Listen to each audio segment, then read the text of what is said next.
Hey, it's Spirit Sessions, A View of the Light. Welcome to this wonderful pre-recording because we've got our special guest, Robyn McClendon, here today. Happy Easter to everyone who's celebrating Easter. Happy Greek Orthodox Easter, because we fall on the same time. So happy Greek Orthodox Easter to our great co-host, Bex Marie, who can't be here with us, or Teresa, who sadly is still taking care of some health stuff. So let's give our prayers to those, both of them, who are working in different ways today. I'm so excited to have my friend, Robyn McClendon, and Brittany Floyd here today. Robyn, Teresa envisions this next 4 series as, and you're number one in her mind always, of because it's Earth Month. We're talking about the divine feminine, and who better to speak for Gaia than you? And we want to know what Gaia'S Guidance has going into Earth Month, going into 2025. We feel like this is the beginning of the new year, not like in January. This is the beginning of the new year. And we just want to hear what Gaia wants us to know. And thank you so much for joining with us today. And can you tell us a little bit about yourself? Yes, and definitely. How you got here? Thank you. It's always wonderful to hang out with you, Rhonda. And Brittany, I'm new to meeting you, but I'm sure we're just going to have an amazing chat here. And of course, you know, Bex and Teresa, my heart pounds for those ladies. They're amazing. And thank you for your gracious connection to me and the mother. I love Gaia, and since our early podcasting days when I had the podcast, conversations with Gaia, it came at a point when the mother was really talking a lot to me, and that's sort of my awareness and connectivity became. But I'm a mixed media artist. I'm I'm trained as a cultural anthropologist, and I'm a Reiki master. And so I call myself an Artaeomythologist because my art is about telling stories. If you hear screams, that's my grandkids are out there. So awesome. But my work is about telling our stories visually, but just telling our stories, right? And I think we're living in times more and more that people want to tell their stories. I just don't think we know what our stories are, or like how to tell them. You know what I mean? And so that's my passion. And of course, connectedness to the earth, to Gaia, to all things natural. So that's probably a short version of a little bit about me. Yeah, you've got a lot going on, man. I love it. Yeah. Usually we start off our show with a card for the week. And since we know you've designed and printed wonderful cards, and we've seen them many times over the years, but would you grace us with another card from your deck and tell us a little bit about your deck as well? Yes. So the deck that is here, there are a series of circles, which are portals. And Gaia gave this to me. I was doing a mono printing session in my studio. And basically she was saying, okay, like these are going to be cards. And this was back in over 12 years ago now. And I honestly never even thought about oracle cards or, I knew the tarot, I had come encountered with some oracle decks before, but I really wasn't using them a lot. So I thought, Gaia, I'm not your girl. I mean, honestly, a deck of cards, that's a lot, but she said, just do so I did a lot of prints. And then about a week later, she told me to pull them all out, look at them, and start organizing them. So I organized them in the pile. She said, great, those are going to be the cards. So I put all these prints back in a folio. And then about a year later, I heard her say, get out the cards and I'm going to dictate the meanings of each one. So I did, and I literally wrote the meaning of each of them. And since then, that's the deck that I used all through my podcasting years with Conversation with Gaia, all the times you and I with spirit sessions and the ladies that we've gotten together. And so, and I continue to use them. So that's a little bit about the deck. So they're really about these portals, these circles, which are connecting us with various points in time. Like like even in a day, we travel through in and out of a lot of portals, right? Even when you think about quantum physics, like even like Cynthia Sue Larson, she talks about how doorways are portals. And so we're going in and out of doorways all the time. And she talks about, from a quantum physics standpoint, that we're literally leaving one portification, through another when we go through a doorway. And I always found that fascinating. So portals, sometimes we think about something way out in the heavens somewhere, but they really are more a daily part of our experience. And when we start sort of seeing it as a part of our daily experience, then the relevance of transitioning from one place to another, even in our house, in our gardens, on walks, with our animals, take on a different level of significance. The other thing I want to say about that is that, and then I'll tell you the next card I pulled, which was number 28, is that, so that would be the card we're going to work on, is that, that old thing that happens to all of us where you have a thought and then you leave out the room. A lot of times you have a thought and you rush out the room and you get to another part of the house and you're like, what was it that I was getting ready to do? And then you think it's like, your memory is failing you. And, we kind of associate those things with it. Well, recently I came across the explanation for that. And what they were saying is that so when we go back to the room or go back to the place, we're not even almost there, and it snaps back into our mind, right? And you wonder what that is. They talk about that when that memory was formed, when that thought was formed, and generally it's something, I got to go do that, or it's normally a quick thought like that.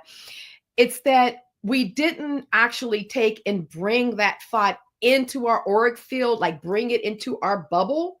We actually started to move before we actually seeded that thought. So that thought literally is still hanging in orbit back through the portal in the space we left it. And there's science around this. Guys, that makes so much sense now. It does. It really does. You know what I mean? Oh, and thank God I'm not losing my mind. And when I read that, I thought, wow, this has just turned me back in my memory back at least 15 years, because for a long time I'm thinking, oh my God, I'm really losing it. But I think that's fascinating, that idea of that. So that's the thing with portals. I wanted to throw that in there because I think that's sort of like a practical connection to what I'm talking about and what Gaia was talking about when she formed this card series. So number 28, that's a 10. We know a 10 is a 1. So it's wholeness. Makes sense. So in the toroidal field, the seat of existence and the form which creation was created, it's the story of beginnings. Now that's how Gaia talks. So she didn't want me to change anything about how when I wrote it down. So when you think about it, we're thinking about that field, which is like our auric field, like so our personal toroidal fields can be also include our families, it's this whole thing. But so it's the seat of our existence. And so what she's talking about, and I know what she wants to talk about today, is that it's what we're now creating and how we're creating it. And it is a story of beginnings. And to your point, Rhonda, in your show introduction, you talked about how you believe this is the true start of the year. I have to agree with you. I always felt like April. I never feel like January is the beginning of my year. It just doesn't feel natural to me, but April always has. Additionally, I think we're actually at the beginning of a new cycle. So if we look at 2012 being the ending of that sort of Mayan cycle, I think there was a 7-year period, and now we're getting ready to start our next 7-year period. I know we're somewhere in there. So we're like really starting this new cycle. So it's a lot of newness that's happening, which is why there's a lot of oldness happening in society right now. So yeah. Yeah. And I mean, and Pluto coming, what happened with Pluto? Pluto's moved into a new house. Yes. And it hasn't been there for 125 or 135 years. So it's all it's into Aquarius now, right? Isn't that correct? It is. I'm not the astrologer Teresa is. So she usually tells me all this stuff. So I'm not an astrologer either, but for some reason here recently, astrology has really been calling me a little bit more in. So I don't know a lot about it, except for sun signs. But you're right. I think we're in the Pluto-Saturn return again. But unlike, I think it is very similar to the 1776 or something like that, around the same time when America was being the revolution. And there's some significances there. So you're right. And then it's funny, I was doing another research in terms of similarities in times. And we're at the beginning of the golden age, like moving into Aquarius. But a lot of the crazy stuff that's similar to what's happening at the end of the Renaissance period, we're in these similar times, like the ending of a golden age and the beginning of a golden age had some similar signatures to them, which was really interesting. And that was also a Saturn Pluto return period. So it's just really fascinating to start sort of paying attention to these sort of earth based type of indicators. Well, I know the next couple of weeks are supposed to be quite nice because there's no planets in retrograde. They're all forward. So we're going to have a calm, but we want to know what Gaia thinks, like, what's the storm? I'm always waiting for the other foot to drop. And lots of going on seismically right now. You know, it's interesting because I've thought about what I, like really listening to Gaia to really hear what she wanted me to share today. And I really do appreciate Teresa and, her thinking of me and her connection to me and Gaia and, the work that we've all done. And so I really wanted to listen deeply to Gaia, like, okay, what do you want me to share? Because this is Spirit Sessions is definitely the place to do it. You guys have been around from the very beginning, and you've been a very diverse and, panel of bringing a lot of diverse people and thoughts. And you've always been open to what people have to share. And I like that about you guys. And so I first want to start with probably what Gaia wants to say may not resonate with everyone. I'll start there.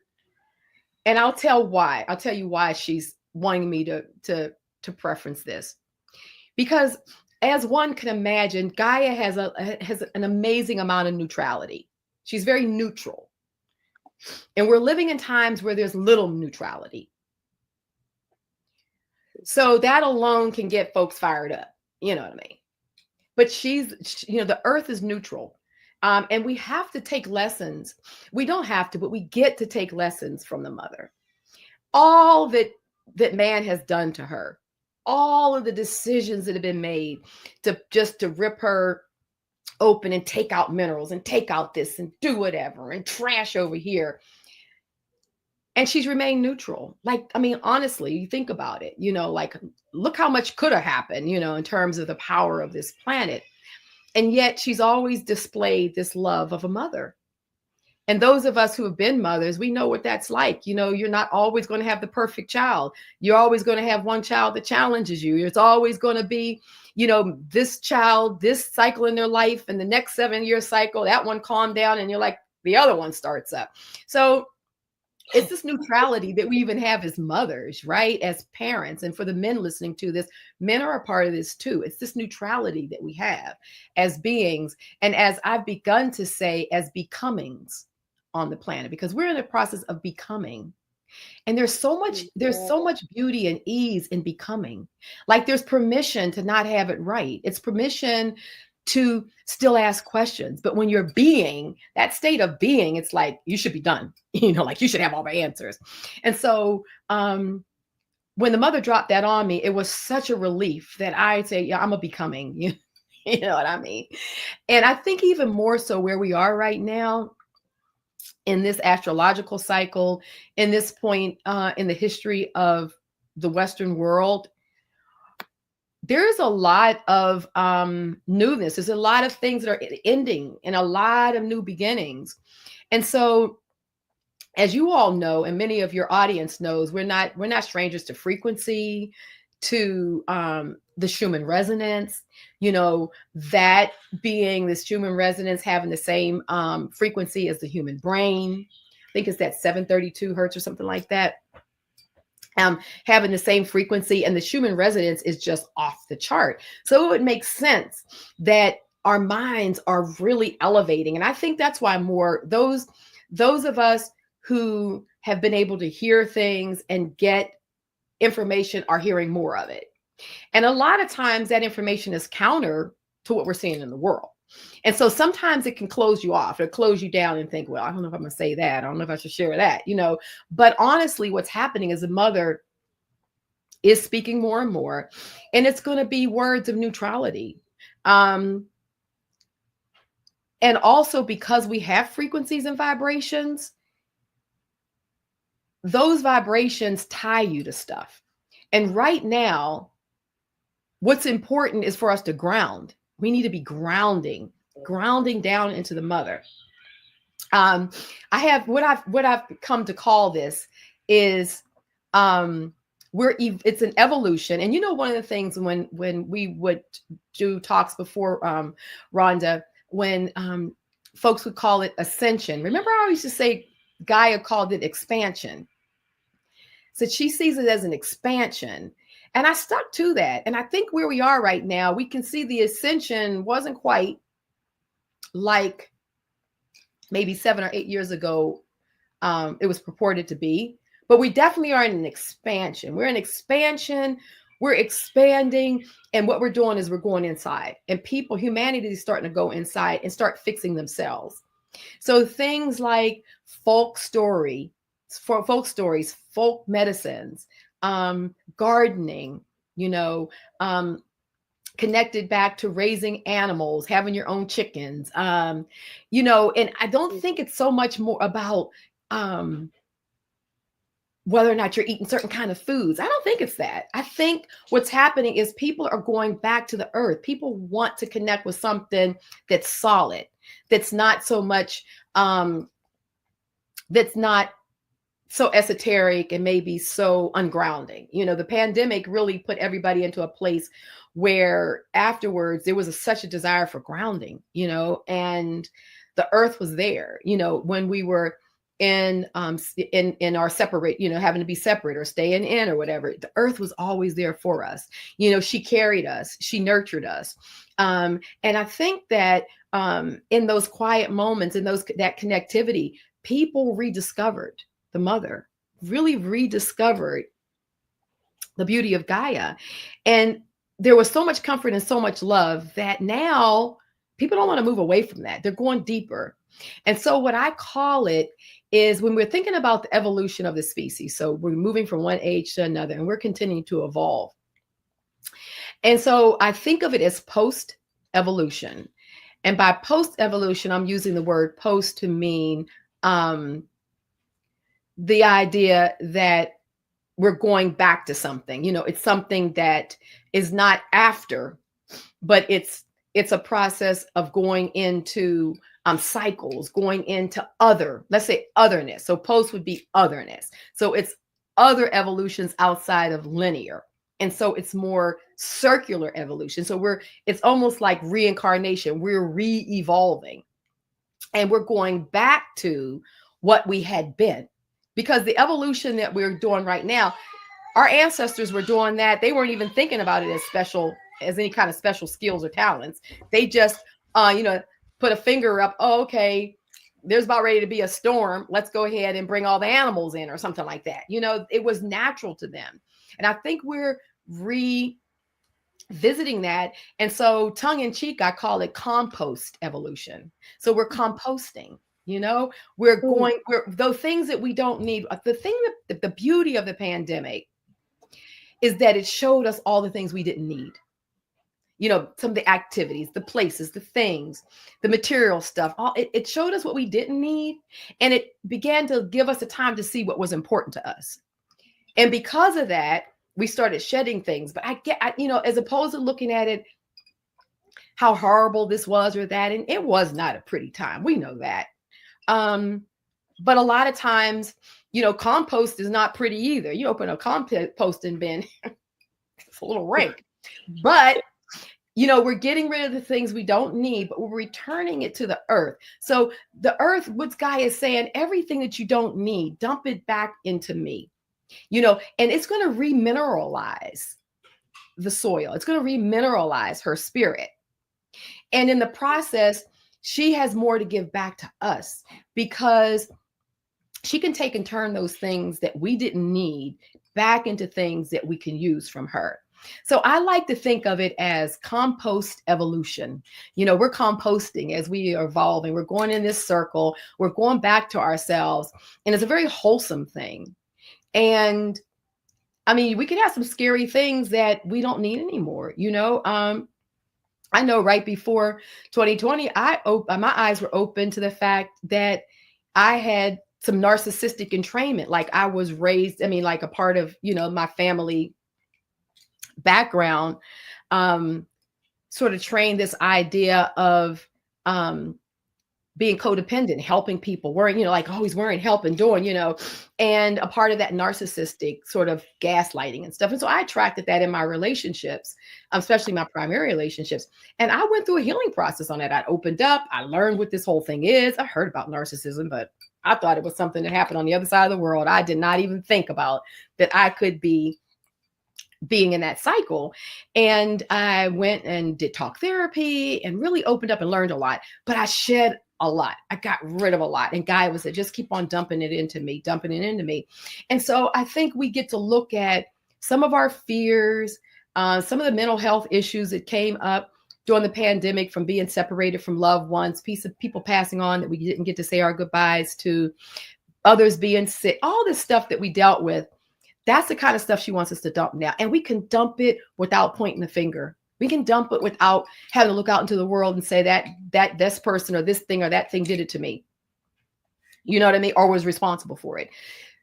It's composting. So we're just going to get rid of it and put it back into Gaia. So that's one of the big concepts that as we talk, today, I want people to go back to that. So the neutrality I'm talking about is about the way that Gaia wants us to be in response to our own personal healing. And those of us who've been through talk therapy, that if you can take responsibility for what happened, you can change it. If you're always a victim and somebody outside yourself did it and you can't take responsibility for that, then you never change it. And you'll never change because you're always going to be looking outside. So right now we're living in a world of amazing phenomenons. I mean, sometimes you feel like the world is an insane asylum. I mean, honestly, with some of the decisions that people are making, and this is globally, America, we have our things, but so does Canada, so does UK, I just came back from a month in Thailand. I went to Thailand. I stayed on the island of Penang, and I just wanted to reset. And I went there to do nothing but reset and really spent a lot of time with Gaia. This particular island is in the middle of the Bay of Bengal. And it's actually the whole island foundation is rose quartz crystal. And I know, man, and the frequency there is insane. And so it was really healing. I really felt my Reiki energy just really got overly activated. I mean, I felt like if I just put my hands near anything, they were just like buzzing. And I realize even now that I'm back, my Reiki is just like, it's just connected to everything. And I feel like, Gaia took the opportunity to do an upgrade during that. But what I found is that, is this idea of what's going on in the world is everywhere. It's everywhere. And everyone has different thoughts about it, in every country. And what that got me to understand is this idea of the neutrality that she talks about. We can be sitting in our own thing and we think that the world looks like this. The same thing that we see, somebody else on the other side of the globe sees the same thing and think it's a different way. And that's the game of the Matrix. That's what the Matrix likes to do. It likes to get us locked in. This is reality, see, it's real, touch it, feel it. It's real, knowing that it's an illusion. It's Maya. And for those of us who've done this work, and for those of you who haven't, or just starting on this journey, because you've just sort of started waking up, and there's nothing wrong with that. The biggest thing you can do right now is disconnect from everything that you don't know that you know. And just observe it. So you can think that you're seeing, I like to use this children's analogy, the Chicken Little, the sky is falling. Well, some, was the sky falling or wasn't it falling, right? It was from the perspective of the little animals, about the skies falling or not. And so it goes back to that same perspective. Somebody could actually have a chunk of the sky fall on them, and somebody never does. And unless you know the person and you were standing next to the person with the chunk that fell on them, you can say, well, I did see the chunk of sky fall on that person. Everything else is third. It's like just hearsay, or it's like, you can see it out in the world, but if you haven't actually interacted with that frequency, how do you know if that's the true frequency? And so that's the thing that the mother is really cautioning us against, because they're going to continue to be shifts. Big shifts are coming. 2025 is a hell of a ride. I'm telling you right now, it's going to be a lot. Financially, the systems are changing. The world that we know as we know it, it's changing. There is, remember the song by the Fifth Dimension, the Age of Aquarius, that song Aquarius, we used to sing that when we were younger. I know me and Rhonda did. And we used to always think, when's the Aquarian age going to come? Oh, the Aquarian age, and it's here. It's here. And in order for us to get to the beauty of the Aquarian age, we gotta compost a lot of stuff. There's a lot of composting that has to be done.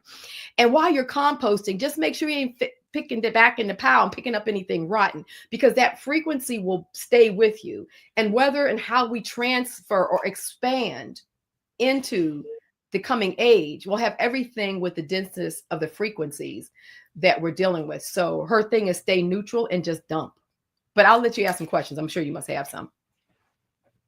Yeah, I love everything that you have said. It resonates deeply within my soul, literally everything. But my question is there any particular energies or elements that we should be aligning with this year? That's a very good question. Definitely the first energy should be definitely the planet. So what they call the negative ions that come from the planet are actually the good stuff, right? So anytime that we can be in nature, that you can, just grounding, any kind of grounding is so important, with your shoes off, that when we wear rubber sole shoes, we can't ground, right? Right. It interrupts the frequency. So you want to be in either leather shoes or barefoot. That's a really important one right there. The other thing is sunlight. Sunlight is huge. I've started changing my practice to, in the mornings, the very first light I see is the morning light. So you might notice I had these orange glasses on. I wear them a lot because they filter out the blue light of the computers. And the blue light of the computers really affect our mitochondria, and it really causes our cells to do everything. And we're not in, our circadian rhythms are all off. And we've developed these habits, and we wake up, the first thing we do, you go over and you look at your phone. Normally you're looking at it to see what time it is. That's the first thing. And then you're saying, oh, who might have called me? That's all blue light. So the minute we look at that blue light naturally happens in the UV spectrum. It naturally happens about 2, 3, or 4 o'clock in the day. That's when you're going to get the natural blue light from the sun. So the minute we pick that phone up and look at it, we're telling our body, oh, it's about 2 or 3 o'clock. Mm-hmm. And then you're off. Your day is just off. The cells are doing all kind of wrong production. And you're hearing more and more people waking up at all kind of crazy hours. Why do I always wake up at 2 o'clock? Why does I always wake up at 3 o'clock? Why am I always waking up? And you hear all these spiritual reasons for it. Like, well, that's the time that the angels want to talk to you. I'm a little more practical than that. If you're looking at your phone first thing in the morning, and the first thing you see is blue light, you've just told your body that at 5 o'clock or 6 o'clock in the morning, that in fact it's 2 o'clock. So then 12 hours later, the end of a normal half a day cycle is going to be what? It's going to be 2 something in the morning. So your body is going to wake you up, because it's like, okay, wait, it's time for us to start our day again. Our day starts at 2, that kind of thing. So this is all science too. You can look up blue light, you can look up sunlight theory. So have you heard about not wearing sunglasses when you're outside? Yes. And you know what? I've actually changed. I used to always wear sunglasses, and I've actually now, I wear them like when I'm driving, because sometimes you're driving, you get the glare. But for the most part now, when I walk the dogs in the morning and everything, I do not wear sunglasses, because you want that morning light. You want the sunlight all day long. So all day long, the sun is emitting frequencies. And so it's not just, we think it's the light, but it's actually a frequency. So let's say it's early morning. You guys are in an area where it's, 5 below. And the last thing you want to do is get out of your warm bed or your home and go outside. They say that you could literally open a window. You can literally look at your window, see the light coming in, and open it, crack it a little bit, because the light has a frequency. And so when that frequency comes through the window, the cracked window, the mitochondria of your cells recognize it. And with the light, those two things coming together, it tells them, okay, it's 5 in the morning or 6 in the morning, whatever. And then your day will start. And then throughout the day, pop outside at different points of the day. You don't have to be out there long, and just take the light in. So I'd say ground, and if you don't change anything else, and this comes from top scientists now in the field that have studied all this, you don't do anything else, wake up and take yourself right to the morning sun. And the morning light. You don't have to see the sunrise. You just need to see the light in the sky starting and having that frequency on you. The sun ain't up when I get up. No. And so if that's the case, because sometimes it's like that for me, I wear my orange glasses. So you wear some type of blue light filter. Yeah. Filtering the light until you can see the sun. But this is a critical thing that Gaia is talking about, because we have to reset our circadian rhythm. Why is that important? She says, because for us to align our instincts and kind of re-nurture our animism, the things that dogs and animals and elephants and everybody understands about nature, we've got to get ourselves back on a circadian rhythm that's in alignment with the sunrise and the sunset. And the way we do that is to reset that circadian clock. So the circadian rhythm is huge, because our mitochondria is that thing that we need to rely on. It's the center from which the messages come from the universe into our mitochondria. So the healthier that is, the healthier our messages are going to be. So those are two things I would say that are like so important right off the bat. So put your phone away till you've been up for a couple of hours. Yep. And you know what I don't even bother it. You know what I literally did? Yeah, that's right. I literally put an old-fashioned clock in the room. I got a regular old, clock, so that I can look at it and see. I don't need to put my phone up, and that was a game changer. That was a real game changer, because then it kept me. It allowed me to have second thoughts about picking up the phone. Yeah. I think I definitely need to do that for myself, because the only time that I pick up my phone in the morning is to turn off my alarm. So that would make sense to only get something that I wouldn't even have to pick it up. That's great. Yeah. Thank you for that. No, Bird definitely. I started about a year ago, and it's made all the difference in the world. And it's so funny, because even my little grandson, I have two of them. He's 2.5, and one is a year and a half. And my little 2.5-year-old one, he'll pick, when he sees my clock, he says, clock, because he asked me what it was. I said, it's a clock. I mean, just think about little kids. They don't even know what a clock is. Yeah. Because it's always on the phone. So they would say phone. They don't say clock. So it's like the craziest little things that we've gotten away from. Yeah. I mean, nobody wears normal watches anymore. I do, because I won't wear the other kind. Because I said, don't wear those other kind. They have EMFs and skin. Yeah, you're right. I use a regular clock too. I don't use the Apple watches and all that, because honestly, like you said, not only the EMF, but it's Wi-Fi. Yeah. Right? And that Wi-Fi and wireless earbuds. Really bad. Not good. Microwave your brain. I know. And partly what's happening is it's mixing up the chi flow in the body. But any of that Wi-Fi connected to the body, you're disrupting the circulatory system and the chi flow. It just gets disrupted and blocked. So yeah, you're right. I have a Vibes Up on the back of my phone. Not that I'm sponsored by Vibes Up, but cool. I have found that it really makes a difference in blocking the EMFs. And I also That's have it so on my important. bed at night. So I have vibes up, and I also program my water with it. So yeah, that's important. That's so yeah, That's trying all good stuff. and grounding sheets on my bed. I've Yeah. been really trying, because I can't go barefoot where I live. Mhm. Most of the Or time, leather it's soles. You could do dangerous. leather or Yeah. leather soles. You don't have to have barefoot. Leather is a natural component, so it will allow the positive vibes to come into the body. But So I it's just consciously rubber go sole and shoes aren't good, but leather shoes are fine. yeah, I consciously go hug trees in the winter. So Yeah. They because when the carry snow's this deep, it's hard to get to the ground. right. Yeah. Yeah. It's So no, great. that's important. I mean, and you know, and everybody sort of take the things that you can't do it all, but it's just start at a few places that resonate. I mean, we've given a lot of suggestions, but I would always like to tell people, don't get overwhelmed. Pick one or two things that we've shared and start there. Something that, because your body will know what it is that it needs. It's one of the things I've been going to a structural therapist. It's absolutely amazing. And just constantly just dealing with body alignment, just, almost like exercise. It's body alignment. You got to keep your body aligned. And Maintenance. yeah. And one of the things he said, yeah, exactly. It's all maintenance. One of the things he said in the very beginning, when just a posture thing, he said, just lift your heart. Oh yeah. And the I minute was you working hear on it, that too. doesn't it feel good? As soon as you hear lift your heart, you lift, you take a deep breath, and your body goes right into, he said, the body knows.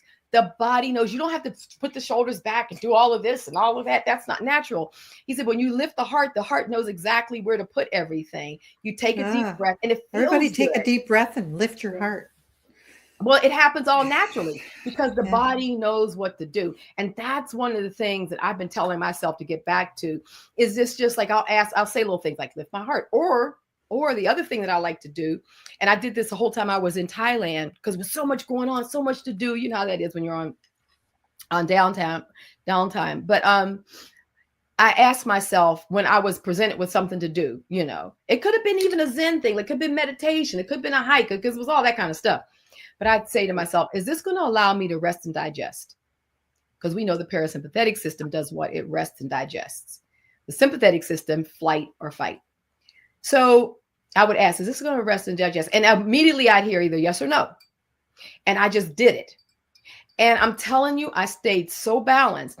And other people would come back and say, oh, that was amazing, and everything like that. And I could be happy for them. I didn't have FOMO, none of that, because my body knew what I needed, and I was trusting the body. And so in that trust, it kept on leading me and guiding me to just what I needed to do, the activities I needed to do, the ones I didn't need to do. And I stayed incredibly balanced the whole month. It was crazy. So I've learned to start asking my body stuff like that. And that's another thing I like to share out with your listeners, is that there's little things like this that you can ask the body, and it knows. You don't have to do anything. Let it do it. And then allow yourself to be guided by it. And the differences are just amazing. And I think that's part of, what Gaia wants us to do too, is to begin to go back and rely on our natural instincts, but not studied, not like making yourself do stuff, just asking ourselves simple questions. And a lot of times your own questions will come up into your mind. I have a community of followers on YouTube and Instagram, on your Patreon. And Patreon. Yeah. And we're doing something this year I call the pause journal. And I came to that because I started realizing when I was just at the end of last year, and there was so much going on in my life and stuff. Part of it, I had the year before I lost my father, and it was just the next year that it all really hit me. And that father-daughter connection, and a lot of it had to do with what I was realizing is how much I was doing to please him, not to please him, but to make him proud, and to know that I'm okay. I'm good, Dad. And then when I lost him, my dad was older. He died in his sleep. I lost my purpose. It was a dark night of the soul for me last September. Whoa. I was just like, what's my purpose? All this time, but I didn't know that. All this time I thought I'm doing my thing, whatever. And I've always been counter to how my parents said I should live my life. So I was always, I'm doing my thing, I'm that odd kid out. And that became your identity, right? Right. But then what I realized is that even though I still respect my dad, we had a good relationship, and I wanted him to know that I was okay. Well, then when he was no longer around, it hit me. What is my identity now? Like, have I ever been doing anything for me for real? So with that, I started these things I called pauses. So in order to get through the dark night of the soul for me, what I did is I was paying attention to the spaces between my thoughts. So as opposed to the painful thoughts and the thoughts where I was trying to realign, there's a lot of thoughts in between. There's a lot of space in between there. And so when I would look at the space in between, I would every week or every whatever I'd think about, I'd have like a thought. So for instance, one of the pauses that we're working on right now this week. So I started in January with my community. Every week I put out a pause. It's over on my YouTube channel. So if anybody wants to follow along, they can go. And it's art journaling, written journaling. It doesn't have to be about art, but it's about us paying attention to the pauses. So this week's pauses was the fears we carry. And so every time, you're just sitting around not doing, and you think about, okay, what fear am I carrying? Because fears are a lot like beliefs. Mm-hmm. In that sometimes we carry fears are external. They've been put into our sphere from the media or from movies or from, work or wherever. And when you really isolate it, sometimes they really aren't our fears. There may be a collective fear. And if you can identify that, then you can kind of push it back to where it belongs. Or you can say, well, there's really nothing. I may agree with what's happening there, but there really is nothing I can do about it right now. And so if you, in those moments, in the downtime, if you constantly, what fears am I carrying? And ask that question. Every time you ask that question, you may not get an answer then, but at another point, driving along in the car, all of a sudden it'll pop up into your mind. It'll be like, I forgot about that. Yeah, that has been a fear base for me. And so the body will keep on bringing it up. So that's what we're doing, our pauses. And it's just another way for us to slow down time and really use all of our moments, all of those periods that we just look at places between things. That's pregnant with so much vitality and ability to compost. So we've been composting fears, you know what I mean? Throwing that stuff back into the earth. But yeah, so pauses for sure. Oh, do you have any? I love everything that you are truly saying, Robyn. It's like, I think for me, the last 5 years have truly been that transforming, like stepping in and going back to the basics of being outside and gardening and all of those wonderful, connecting with nature and all of those wonderful things and listening to my body. And I really love that you have that pause, and I'm definitely going to, you said it's on YouTube. So it's under my name, Robyn McClendon, YouTube. And every week I come on and we talk about a pause. I show my journal, what I'm doing. And then, it's been really good. Everybody's really been enjoying it, because I think that what's happened is we just want to tie in, we want to work on ourselves. And actually the statistics are that lots of people are into self-healing, are into going in, are into examining their feelings and what's happening. And they're looking for grounded ways to get back in relationship with themselves, And so art is so wonderful for that, right? Art is so wonderful for it, and it's not art about I'm an artist or not an artist. It's about we all can do some, if you don't do anything but draw circles on a page. I mean, honestly, it's not about that. It's about, or go to a magazine and cut images out and collage them together. It's not about the idea of it as a trade. It's an expression. I mean, for God's sake, we walk around singing and we ain't singers. Nope. And so many people golf and they aren't golfers. So exactly. I mean, we do a lot of creative stuff that we're not that, but it doesn't stop us from doing it.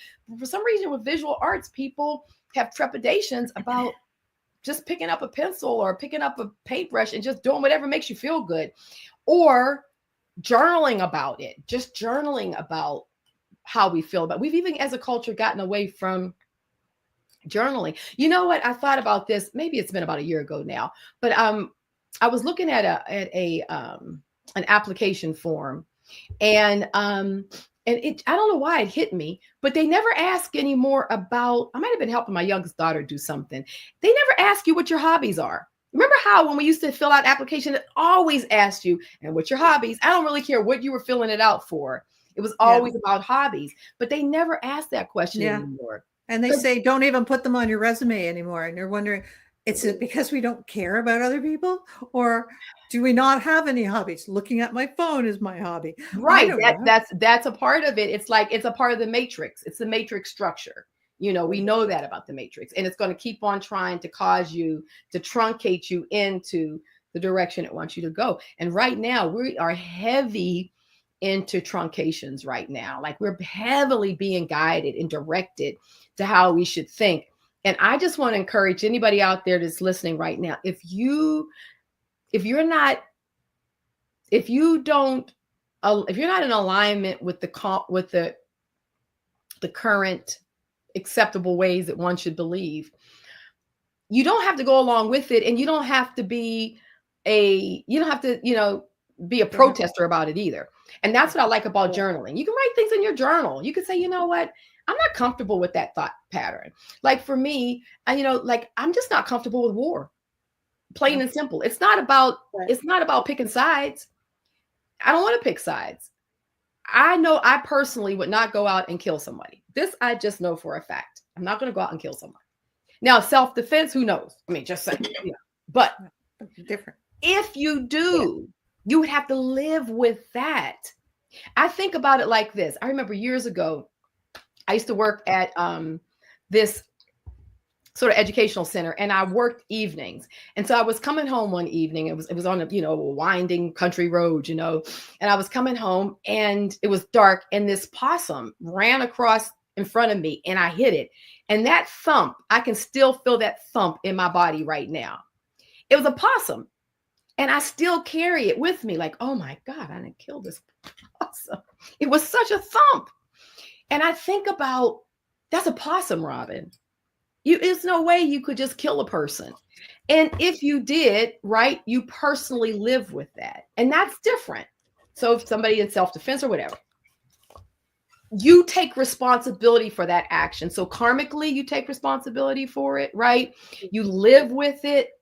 But when it's external to you, and you can make a decision by putting it on a ballot or putting your name on a memorandum or something, we're disconnected from it. So we still have the same karma, but now we're disconnected from it. And I think that that's the kind of stuff that Gaia wants everyone to think about. Like, you have to weigh your belief systems against what you personally could do or not, And there's a lot of wrong going on. There's a lot of right, there's a lot of wrong. But that's just one I publicly will say, and I'll stand by it. I just don't believe in war. And I can't say what I believe the solution should be. You know what I mean? I didn't go to be the head of state. But I can tell you one thing. I think that we have alternatives, and I think if more of us. I don't think it's ever solved anything. We just end up in another conflict. Anything. We're at the third. Yeah. We're on the doorstep of the Third World War. So clearly, the first two didn't do a darn thing. And I think that what I'm saying here is that make sure that your beliefs are your personal beliefs. Make sure that if you think that something should be done, that you could personally go and do it yourself.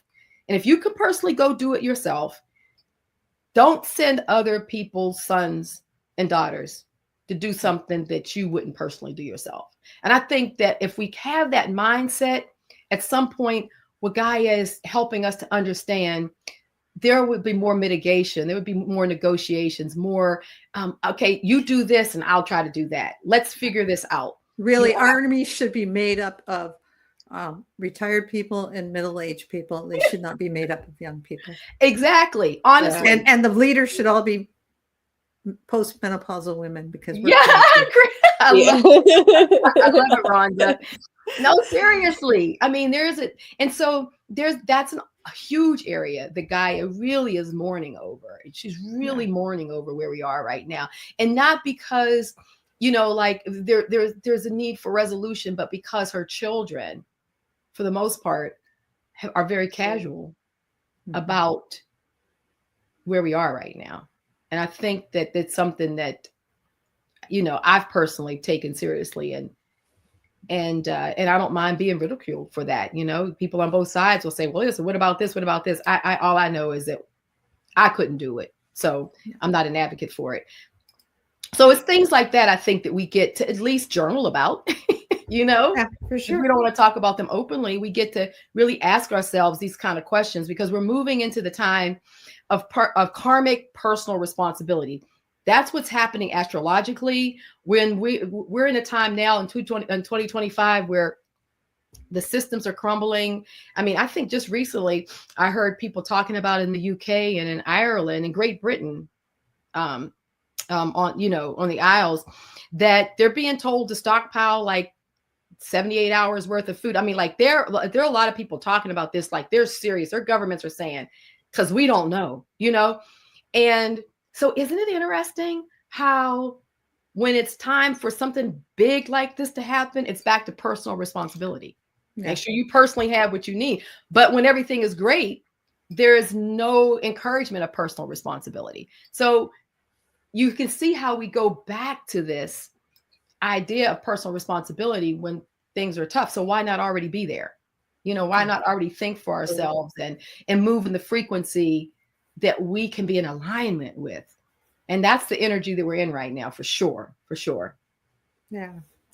So, Robyn, it's been wonderful having you here. Can you tell us if you have a favorite crystal right now that you're working with? It's interesting because before, and like I said, I just came back from Thailand about 2 weeks ago now, or a week and a half ago. And it's been the rose quartz crystal. It's funny. And I use rose. I mean, like in my meditation, when Gaia sort of takes me into meditation, we go deep into the earth. There's a slab of rose crystal that she's always laid me on, and doing these meditations. And so that's the only place I was ever really dealing with rose crystal. And then I'm on this island of Koh Phangan, and the whole thing is rose crystal, and I'm really resonating with that energy. And it just hit me differently.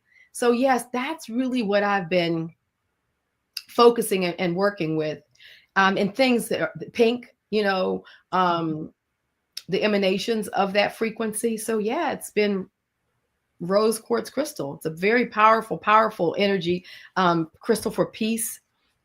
And it's peace, but it's also like harmony between us and animals. It's a similar frequency for them. So yeah.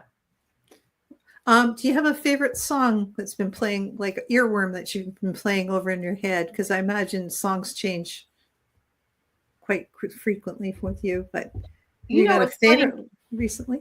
Not so much words. I've been listening to a lot of classical music, especially when I'm driving. I find that whatever that frequency is, I don't have any, I almost don't see people getting in front of me and blocking me off and all of that.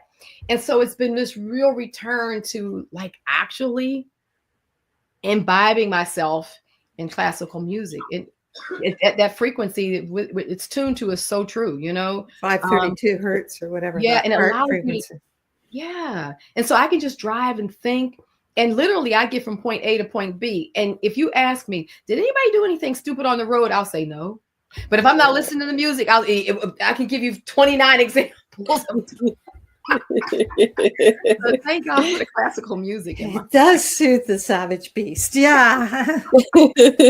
Have you, now you're in Arizona, so have you seen any UFOs lately? Because that's kind of a magnetic spot there for them.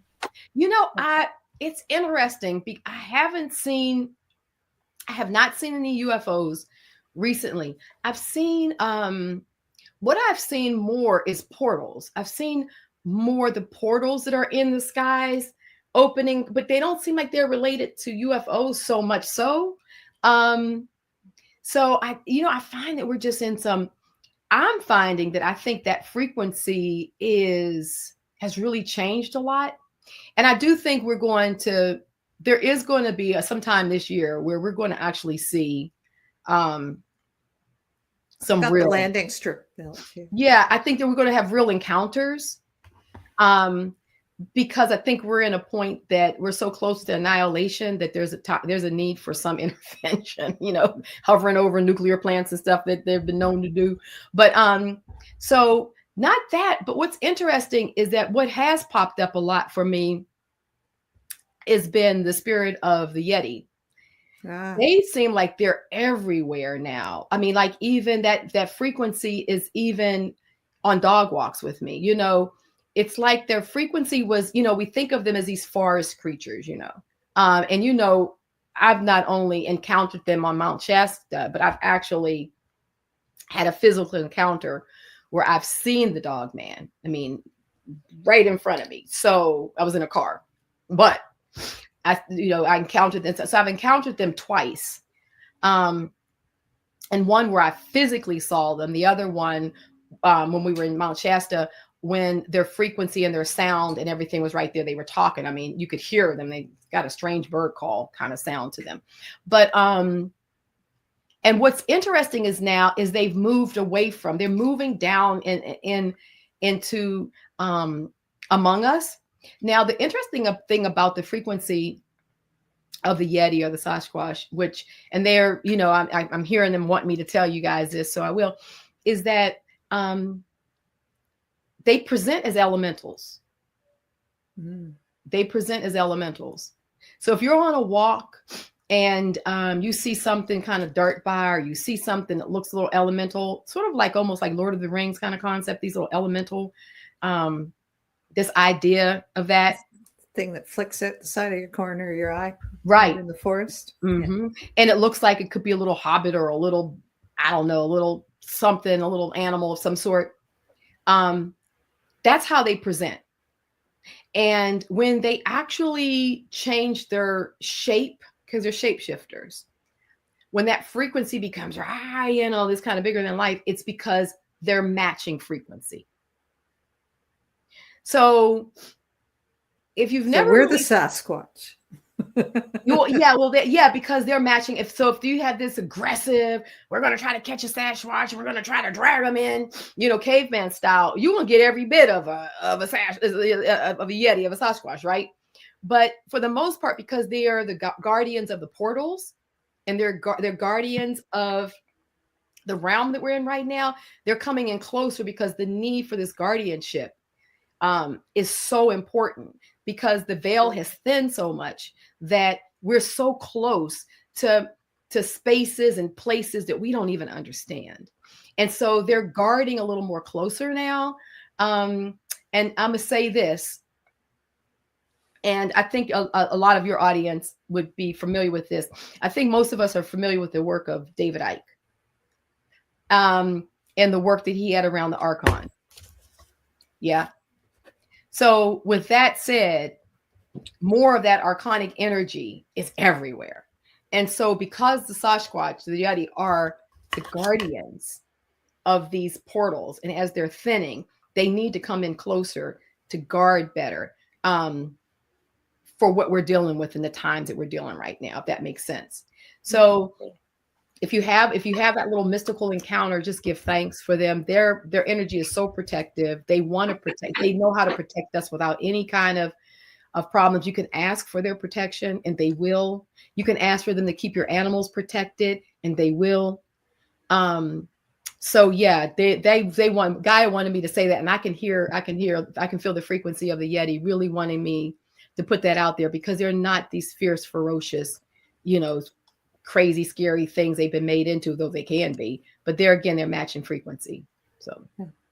Well, thank you so much for being here. I've attached all your links to this video. So if you go to her Instagram page, you have a wonderful link tree there that can get you everywhere. So check that out for Robyn, because it'll get you to the YouTube, it'll get you to her Patreon, it'll get you to all their classes. And Thank you so much. It's been a real treat having you on today. Brittany, have you got any other questions or comments to make before? No, I'm just in full gratitude of being here and listening and just embracing all of this. It's fun hanging out with you guys. So It's so always glad you. you could come. Thank It's you. always fun hanging out with Rhonda and the crew. So, and it's been a beautiful opportunity to meet you, Brittany. But thank you for having me. You know, I always enjoy you. Anytime you want me to come here and flip some cards, I will. Let's do the one card that's left. Okay. The number 12. Sure. Number 12. 12. 3. What 3? Yeah, right. That's good. So this one is called Egyptian Nights. I love this one. Mm-hmm. So the full unfolding of complete spiritual understanding, which takes you away from everything you thought you knew, instantaneous enlightenment. And isn't that what we've been talking about? Yeah, that's so awesome. What a great card. Yeah. So there we go. Thank you, everyone. Happy Passover. It's so many festivals: Passover, Easter, Orthodox Easter, all the other festivals that happen for the spring, Beltane, everything. The moon festivals. I mean, gosh, yeah. It's a wonderful time of year, and please go out and celebrate. Get outside every day. That's one of the guides. Go outside. Sun, rain, moon, whatever. If the sun's up above the clouds somewhere, so go out and enjoy. Thank you so much. We'll be off the screen, but we'll come back afterwards. Okay. It's just thanks, everyone. See you next week.